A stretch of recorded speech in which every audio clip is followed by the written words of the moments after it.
essa pergunta, no dia 29 de janeiro, agora em Belo Horizonte, eu tive uma imensa satisfação em participar de um evento promovido pela Associação Médico Espírita de Minas Gerais, em que estavam presentes o Dr. Roberto Lúcio e o Dr. Jaider, que são psiquiatras do Hospital Psiquiatra Espírita de Belo Horizonte, o Hospital André Luiz. Então como eu não sou psiquiatra, não é o tema da minha especialidade, eu vou aqui transmitir o que eu pude aprender com esses dois gigantes da psiquiatria espírita em Belo Horizonte, que já atuam há mais de 30 anos, já atenderam milhares de pacientes, e na constatação clínica do dia a dia deles, o que se percebe é que, vou tentar resumir com as minhas palavras, nós trazemos dentro do mais profundo do nosso psiquismo um conjunto de regras e um sistema que regula a nossa psique. Toda vez que você ultrapassa os limites, toda vez que você age violentando esse padrão interior da consciência, o nosso psiquismo reage com resposta para voltar ao equilíbrio. E essa reação do psiquismo, nós encarnados costumamos ver como os adoecimentos, a depressão, a esquizofrenia, os transtornos do pânico, etc., síndrome do pânico e outros transtornos, mas isso estão na ordem dos fatos naturais e é a mesma coisa que acontece com o nosso organismo quando ele entra num processo de febre. Você está com uma inflamação, com uma infecção, o organismo reage aumentando a temperatura para quê?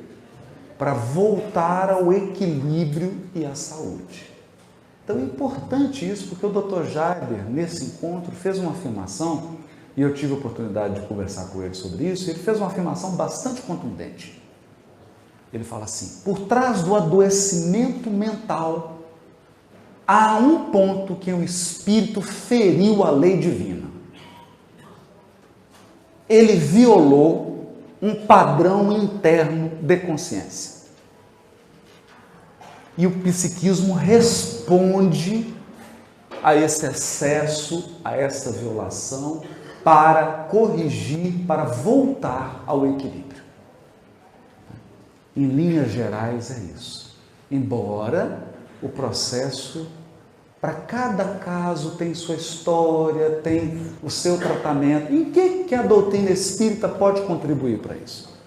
Porque na experiência do Hospital Psiquiátrico Espírita, toda vez que nós criamos um quadro de culpa ou desequilíbrio afetivo, emocional ou psíquico, geralmente surge uma obsessão oportunista.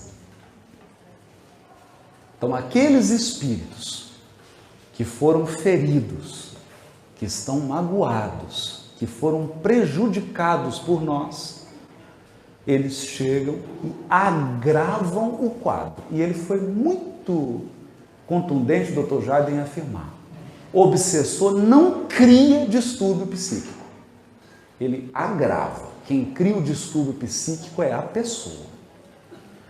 Então, nesse momento, é preciso um conjunto de medidas para ajudar o paciente. Então, muitas vezes, você precisa entrar com a medicação, precisa de um acompanhamento, precisa, muitas vezes, de uma terapia psicológica e precisa de um tratamento espiritual complementar que dê conta de indicar novos caminhos, novos rumos e que possam ajudar no tratamento da obsessão. Então, isso é muito importante a gente frisar. O ponto aqui, que é o que o Dr. Bezerra fala no A Loucura sobre o Novo Prisma, que está na obra do André Luiz, ninguém fica adoecido mentalmente por acaso. Ninguém dorme e acorda com o processo de adoecimento mental. Todo esse processo ele é construído pelo Espírito passo a passo. E o Espiritismo contribui espiritual, mas isso não dispensa muitas vezes um remédio, um acompanhamento psiquiátrico, um acompanhamento terapêutico por um psicólogo. Então nós precisamos conjugar os tratamentos, aí sim você tem um resultado benéfico que ajuda a pessoa a retomar a sua saúde, o seu equilíbrio emocional, espiritual e psicológico. Obsessão é um fato que atinge milhões e milhões de pessoas e foi estudado por Kardec. Como tratar desse problema nos centros espíritas? E uma outra pergunta em cima dessa. E os dirigentes e trabalhadores espíritas também sofrem processos obsessivos? Ótima pergunta. Porque, então, o que nós aprendemos na doutrina espírita a respeito da obsessão? A obsessão é um problema de relacionamento. A obsessão é um problema de relacionamento. Então, há um caso muito curioso que ocorreu com a dona Ivone, e ocorria frequentemente com ela, que ela via obsessores, e aí eles procuravam ela, e ela começava a conversar com eles. E conversava como se eles fossem amigos. E aí o obsessor se abria, e um chegou a dizer para ela: eu gosto muito de conversar com a senhora, porque o meu obsidiado está frequentando um grupo espírita agora, e ele chega lá no grupo, o pessoal só fala mal de mim, mas a senhora não sabe dele, não sabe o que ele fez. E começou a contar, e a dona Ivone ia ouvindo, você tem razão, e vai explicando e conversando. O obsessor, em algum momento, ele foi aquele amigo ou amiga até você feri-lo. Até você traí-lo, até você ter roubado algo dele, até você ter prejudicado a vida dele, ou até você ter assassinado ele, ter cometido um grave delito contra ele. E então, esse espírito perturbado preferiu exercer a justiça pelas próprias mãos do que entregar o caso à justiça divina. Então agora ele está do nosso lado, exigindo e acreditando que ele vai fazer justiça com as próprias mãos. Então, eu gostaria de falar agora para os obsessores que estão aqui nos ouvindo.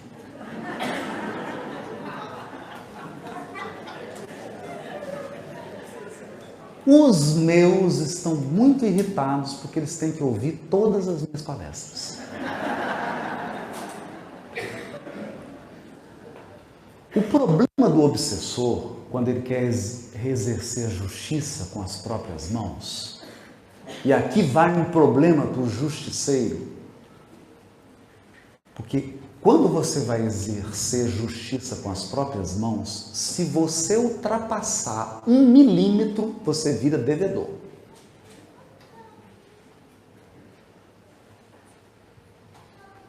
E eu nunca vi alguém exercer justiça pelas próprias mãos sem praticar excesso.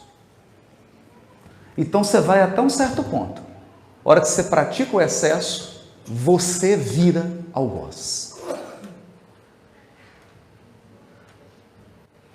Muda o quadro. Você era vítima. Entre aspas. Entre aspas. Porque se for levantar a história toda, você não sabe mais quem é vítima e quem é algoz. Na hora que ele ultrapassa o ponto, ele agrava o seu quadro kármico.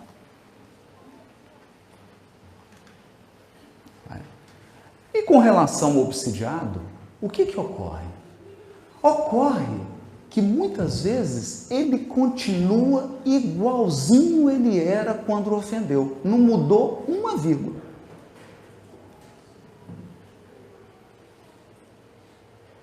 Uma providência divina permite o quê? Que aquele relacionamento prossiga. É por isso que é difícil o tratamento da obsessão. Porque tratamento de obsessão é você separar duas pessoas que estão ligadas e uma chama a outra. Outro dia eu estava na reunião mediúnica conversando com o obsessor, ele falou assim, muito injusto isso. Eu falei, mas injusto o quê, meu irmão? Vocês terem me prendido e trazido aqui. Eu falei, não, ninguém te prendeu e traziu aqui não, a porta está aberta, você pode ir a hora que você quiser. Ele falou, você está achando o quê? É ela que me chama.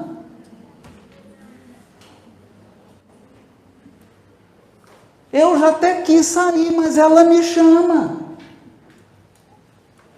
Aí você entra no quadro da simbiose. Quer dizer, um alimenta o outro, um não vive sem o outro. Então, a obsessão é um quadro que acomete espíritos encarnados e desencarnados. Então, se você é espírito, você está sujeito à obsessão. Qualquer espírito, inclusive espírito espírita. Inclusive espírito espírita dirigente, palestrante, médium. É um problema de espírito, porque é um problema de relacionamento. Relacionamento. Agora, qual de nós aqui pode erguer a mão e falar assim, nos últimos 5.000 anos eu nunca feri ninguém?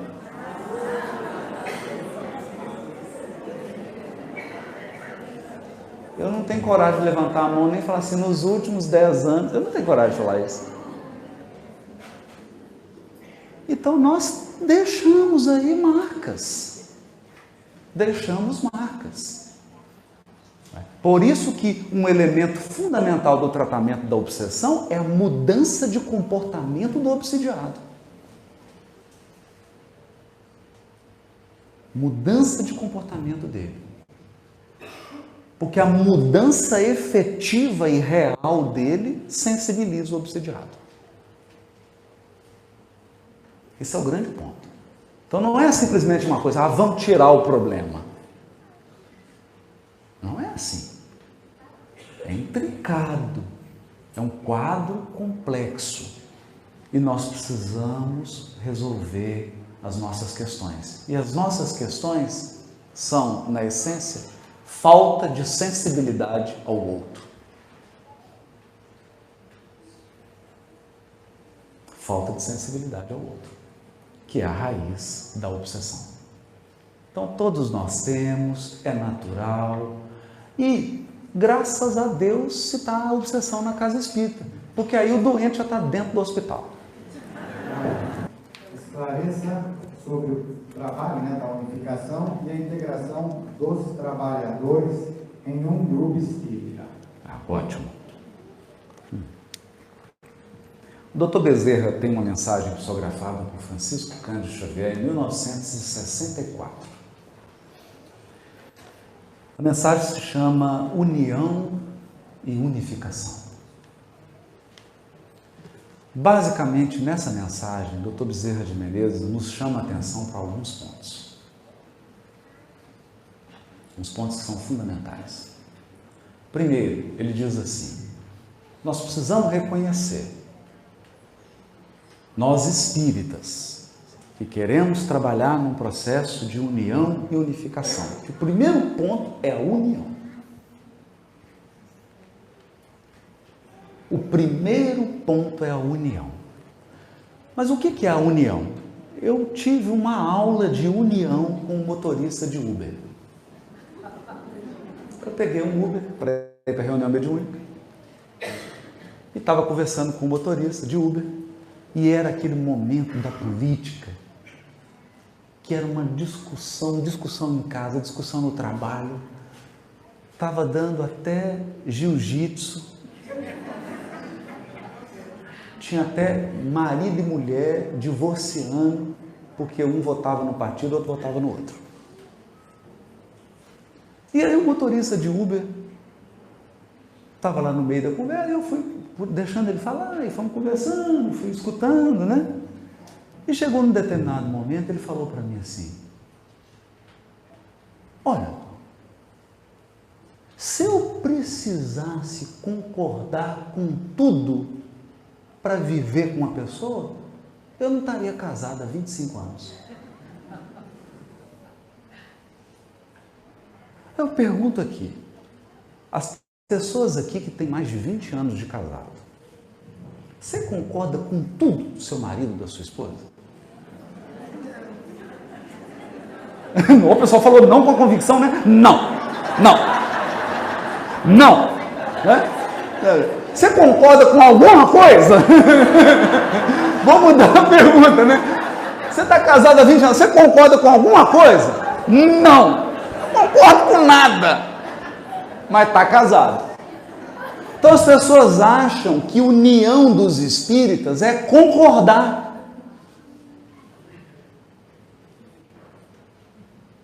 Olha, se você está esperando concordar para ficar junto e unido, então espera você virar anjo, espírito puro. Até lá você vai viver solitário. Não é assim. Não é assim. Há uma frase, eu esqueci agora o autor, é um grande estadista, ele dizia assim: as ideias podem se chocar, os homens nunca. Nunca. Eu me lembro de um episódio recente, o Obama estava indicando a Hillary Clinton para ser candidata, e o senador do Partido Republicano, contrário ao Obama, indicando o atual presidente, que foi o vencedor, o Trump. Então, o Obama fez a sua fala, etc. Aí uma pessoa da plateia levantou-se e começou a ofender o Obama. Ofender moralmente. O senador do partido adversário falou assim: não. Obama é um pai de família honrado. É um cidadão americano honesto. É um homem justo.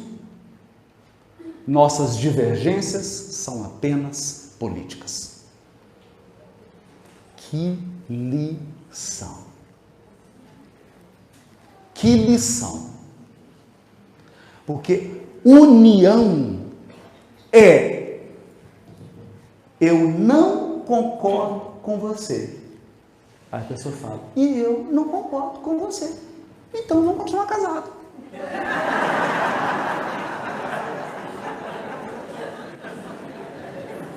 Isso é união. Isso é união. Então o doutor Bezerra fala: não adianta vir falar em unificação do movimento espírita se não tiver união. União. Estou com você, nós estamos juntos, eu te respeito. Eu não penso assim, eu penso dessa maneira e você pensa assim, pronto. Vamos agora caminhar juntos. Aí vem a unificação. A unificação é o quê? Eleger prioridades. eleger um núcleo de ação. Aqui eu adoro o Hillel, sociólogo de Jesus, grande sábio do judaísmo. Ele dizia assim, eu posso pensar em 360 graus, mas eu só posso caminhar numa direção. Experimenta. Eu quero que você caminhe agora em todas as direções. Caminha para mim em todas as direções. Faz isso para mim. Vai acabar o estudo, agora você vai voltar. Haroldo, para onde você vai? Não, eu ia para São Paulo, mas agora eu vou para todos os lugares ao mesmo tempo. É possível? Não, só é possível caminhar numa direção. Você pode pensar do jeito que você quiser. Ou você acordou hoje pensando de um jeito, agora de tarde você já está pensando de outro. E amanhã você já vai mudar de ideia. Mas caminhar numa direção. Então, o que é unificação? Escolher um caminho comum. E não tem outro. Qual que é o caminho comum do Espiritismo? Caridade.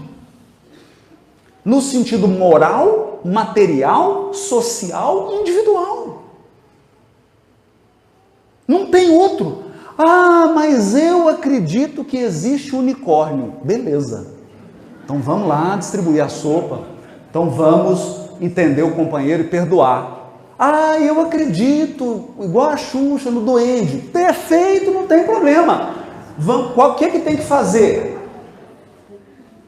A unificação é eleger caminhos. Eu não vejo outros caminhos a não ser os que estão no Evangelho segundo o Espiritismo. E um item. Está lá no capítulo Sede Perfeitos, o homem de bem. Está lá o caminho. Está lá o caminho. Agora, a pessoa chega aqui e fala, não, vamos fazer unificação. Mas, como é que nós vamos fazer unificação? Nós vamos começar falando mal do Alain. Mas que bacana! É isso que está no homem de bem? É isso que está lá no homem de bem? O homem de bem é aquele que persegue, faz calúnia e fala mal dos outros, principalmente dos trabalhadores. Então não faz sentido. Então nós podemos ter várias vertentes. Olha, eu acho que tem que dar o passe de cabeça para baixo. Tem que pegar a pessoa e colocar ela de bananeira para dar o passe. Outro fala, não, eu acho que tem que deitar. Você pode dar o passo do jeito que você quiser. O que eu não posso é deixar de ser caridoso, porque isso é caminho. Isso é prática. Então, unificação é escolher uma prática. Uma prática. E o Espiritismo não conhece outra prática a não ser a prática que está no Evangelho segundo o Espiritismo, que é o resumo moral do Evangelho. Está lá. Então, se você vier propor uma prática contrária ao Evangelho segundo o Espiritismo, tem duas opções. Jesus está errado, você está certo. Você está errado, Jesus está certo. É uma questão difícil para a gente pensar. O Espírita pode dar aos homens nesse momento da humanidade. Nossa, difícil, né? Olha, eu vou dar meu testemunho. Diante de tudo que eu já passei na minha vida até agora, se não fosse a doutrina espírita, eu não estaria de pé. Eu acho que muitos aqui hoje passaram e confidenciaram comigo, olha, não fosse a mensagem consoladora, eu não estaria aqui. Porque acontecem coisas na vida da gente que você pensa assim, acabou, o que eu vou fazer agora? Não sei o que eu vou fazer. Lembro que eu estava no estado de Santa Catarina E aí chegou uma senhora, ela falou assim, olha, eu perdi meu marido e minhas duas filhas, minhas duas únicas filhas, no mesmo acidente de automóvel.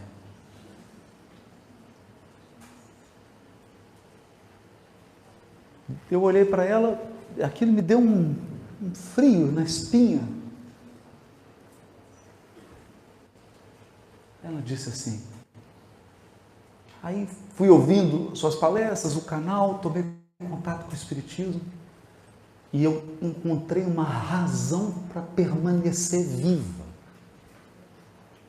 Que a vontade que eu tinha era de ir com eles.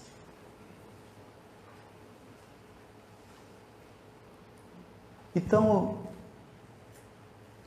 eu penso que quando a dor ela chega, toca a campainha, bate na porta da sua casa e você fala, sai para lá, o que você está fazendo aqui? Ela fala, vou morar aqui com você 6 meses, 1 ano, 5 anos. Você fala, aqui em casa? Com você.